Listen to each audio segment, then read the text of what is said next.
Халқым, елім, жерім, атамекенім. Бірлігіміз білектің күшінде еді ғой.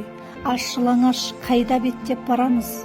Қара шаңырағым шайқалып, жерімізден қуылып, қайдан, кімнен пана іздейміз? Дәл осындай зарлы үн 20 ғасырдың басында қазақтың жерін жайлап еді.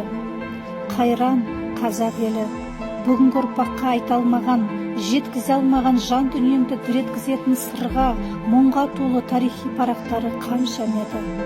Оған куә мына жатқан кең дала, заңғар таулар, өзен-көлдер, құм шөлдер, тарихи ескерткіштер, мазарлар, қираған ежелгі қалалардың орны.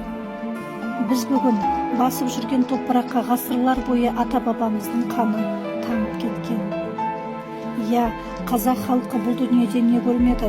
Сонау ақтабан шұбырынды алқакөл сұлама заманнан бастап репрессия жылдарына дейінгі аралықта халқымыздың осынау кең жаһан далада жойылып кету қаупі тұрды. 1930 жылдары Кеңес одағының құрамында болған Қазақстанда 103 мың адам қуғын сүргінге ұшыраған және 25 мың адам ату жазасына кесілген. Нақ осы жылдары қазақстанды ғылым, мәдениет және саясат саласының зиялы қауым өкілдері атылған.